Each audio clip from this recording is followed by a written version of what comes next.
I'll be marching up this gangway today, no matter what. Someone has to stop that damn bomber before he endangers more people. I don't want to run into Legrand before I have something new to report. Otherwise, he'll send me back to shore.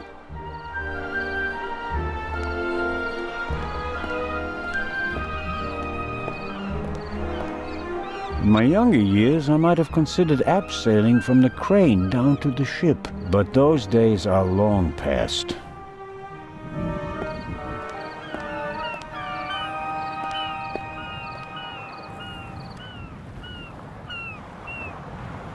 Amazing how much luggage there is for so few passengers, and I'd guess that 3/4 of it belongs to the women. Fine car, but nothing compared to the young lady who owns it.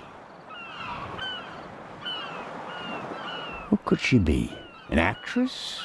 A millionaire's daughter? She's certainly attracting a lot of attention. I'll take an inconspicuous look up close.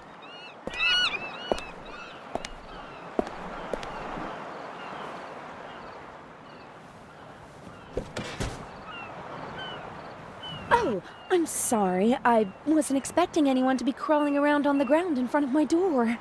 Don't worry about it, miss. No harm done. That's good to hear, Mr. Zellner. Anton Jakob Zellner.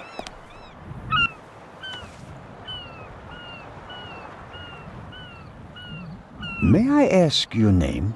Patricia Mayers. Are you American? I am. Could you help me, please? Certainly.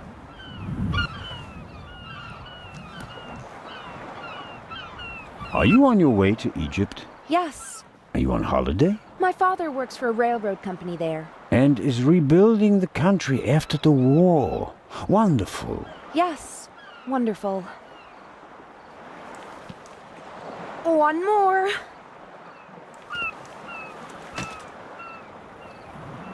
You're lucky to have a father who takes you to so many interesting places. Oh, yes. Lucky me. Aren't you interested in Egypt? The pyramids, the history. I would have been more interested in a father who doesn't travel 300 days a year. I'm sure your father regrets that he can't always be with you. No doubt. And I'm sure he always wanted the best for me. But that doesn't stop him from thinking only about himself far too often.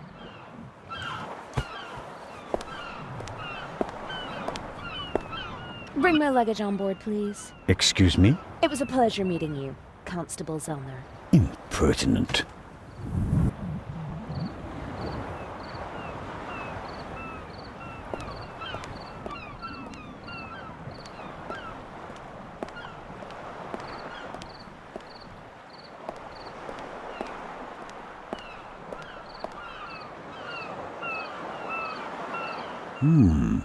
Is the doctor afraid to board the ship? Hello, Dr. Gebhardt. Ah, the hero of the hour. The hero of the hour, but out of work soon. Oh, you won't be a policeman anymore? Yes, but on my old beat, which is almost as good as being out of work. I understand. Is your new job bothering you? On the contrary, I wasn't sure whether I made the right decision until now. I'm from the Black Forest, you know. There are only mountains there, no ships. But now,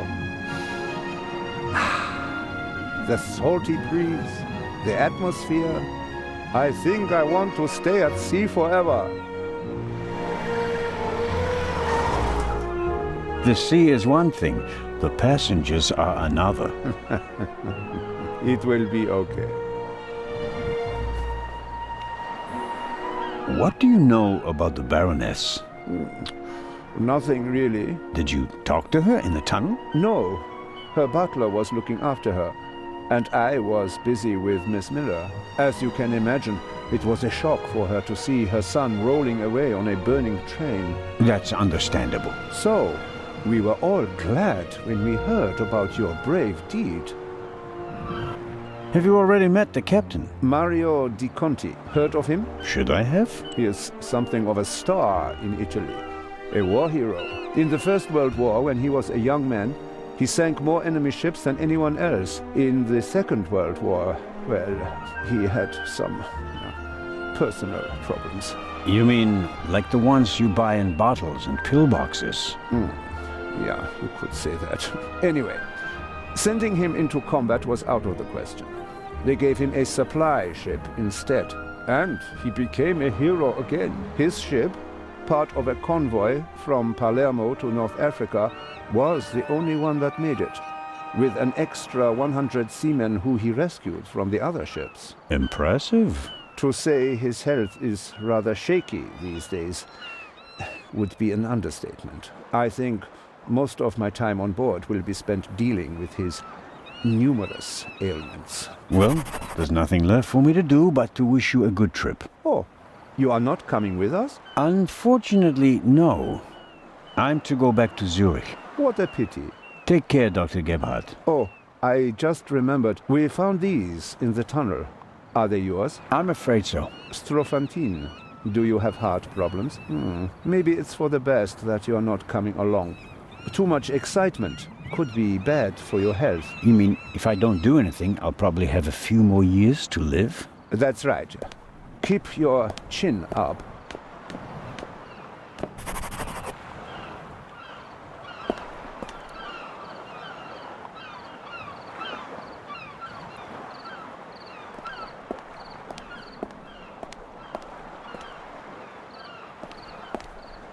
James!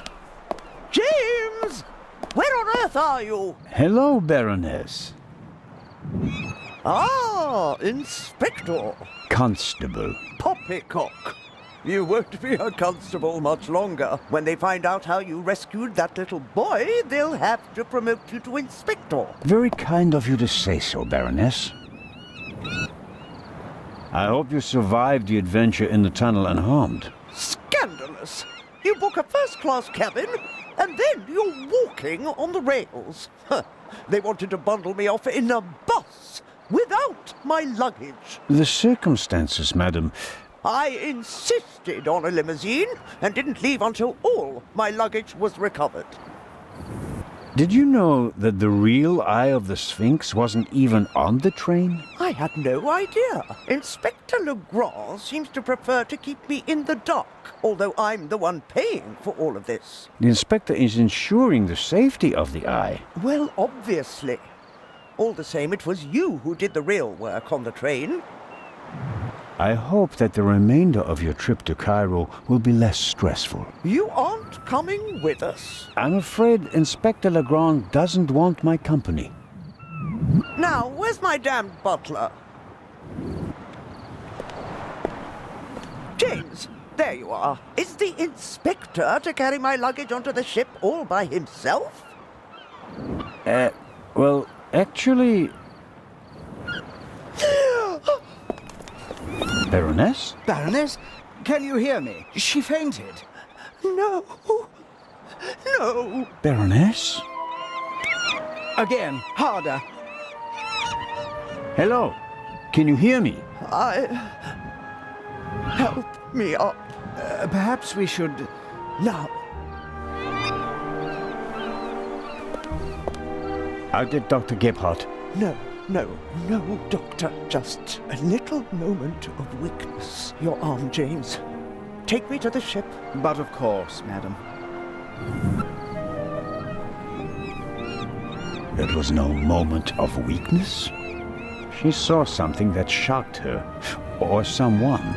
Very interesting, especially since she doesn't want to admit it. That's a fine automobile, but not even a stately sedan like this can handle all the Baroness's luggage. She was lucky that the second and third freight cars weren't buried in the tunnel. Most of her things made it unscathed. Who or what did she see?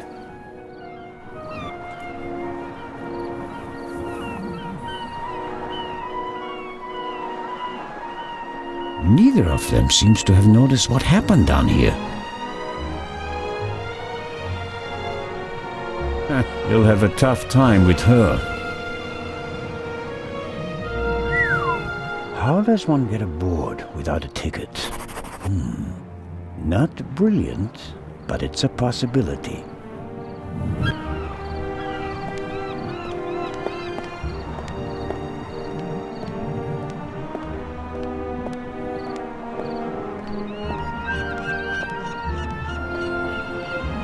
The sea is quiet today.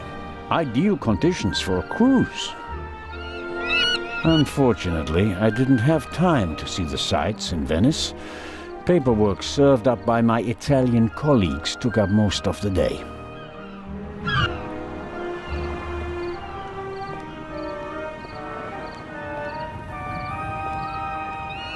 Constable Oliver seems to be a little simplistic. But I don't think he's a bad policeman. The way he reacted in the tunnel and got the train moving. Hats off. Constable Oliver, the way he reacted... Hello, Constable Olivier. It's Oliver. I just wanted to say that you did a good job in the tunnel. Thanks. How did you know how to get the train moving? I come from a family of miners, and my uncle is an engine driver down a mine. I see. And you looked over his shoulder. Yeah, best way to learn. Did Legrand tell you about his theory? That it could be the real Raven? Of course he did. We're partners. But the modus operandi doesn't fit at all. The Raven wasn't a bomber. We have the letter. And the feather. That's his symbol. Anyone can put a feather in an envelope. You would know. What's that supposed to mean? It was you. What was me? You put the envelope on the safe. To blow myself up? You threw the bomb away, and now you're the famous hero, right? And the Raven must have paid you pretty well. That is ridiculous. Is it? Only you and I and Legrand were in the freight car. One of us must have put the envelope on the safe. Legrand didn't. And I didn't think about it.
Oh, who do we have here?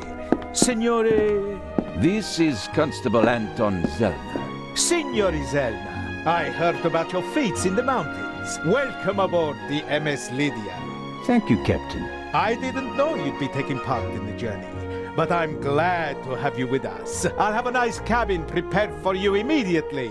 The constable will not be joining us. He has other duties. Oh, that's too bad. I would have loved to hear about his adventures from the man himself. I'd like to accept your offer, but unfortunately, higher powers prevent it. I am sorry to hear that. We are by no means full, and have plenty of room for one more passenger. The constable just wants to have a quick look around and then leave before we set sail. When will that be? In about 15 minutes. There you have it, Constable. May I ask how to get to the cargo hold? Oh, signori, there are much nicer places on board. But I'm interested in the cargo hold. Why is that? One of the trunks seems suspicious to me. Someone could be hidden in it. You... You want to imply. that the most brilliant and probably richest thief in all of Europe is stowing away in a trunk? That's not his style. That's what makes it more likely that it's not him, but a copycat who's behind all this. And a copycat's style might include doing whatever it takes, like hiding in a trunk if they've lost the ticket. Oh, come now. Actually, it would be possible for a registered passenger to board the ship without a ticket. What do you mean? You can't buy a ticket for the Lydia at the counter. You book the trip in advance. We know the names of all the passengers. As long as a passenger is on the guest list, we let them board the ship. Doesn't matter if they have a ticket or not. And did any of the passengers board without a ticket? I couldn't say. We ask for a name and check it on the list. The tickets are no more than souvenirs for the passengers. So much for your trunk theory.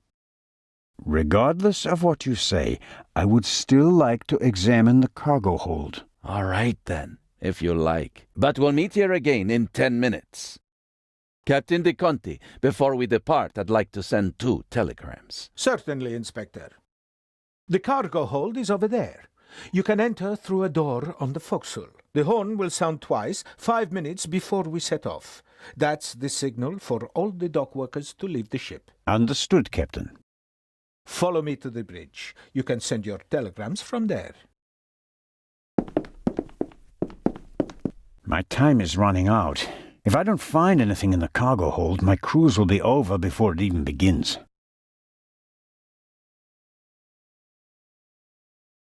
Oh, no.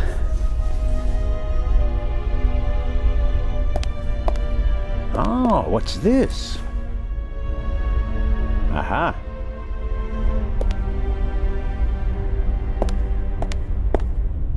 That's the young woman's cabriolet. Apparently, they absolutely had to take it to Egypt, at Daddy's expense, of course.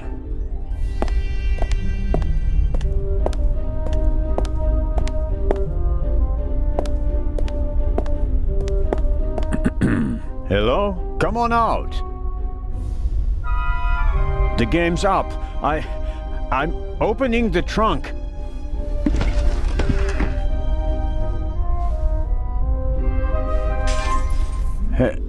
Hello?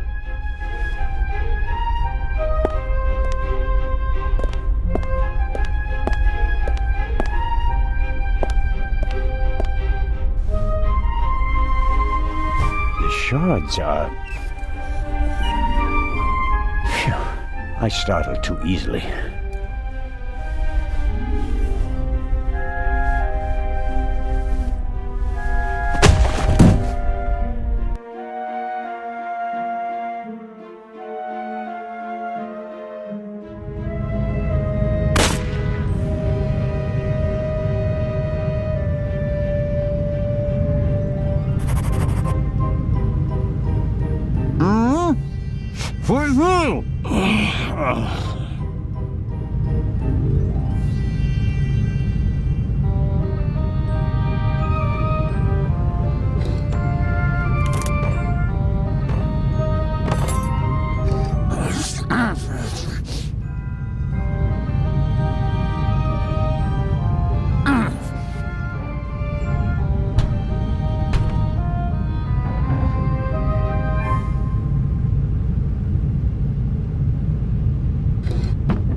Huh?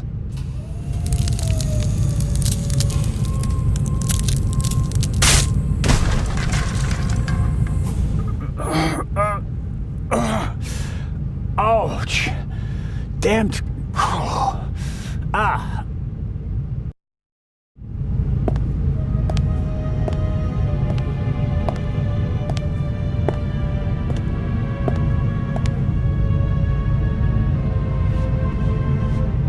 It would be best if no one found out about this.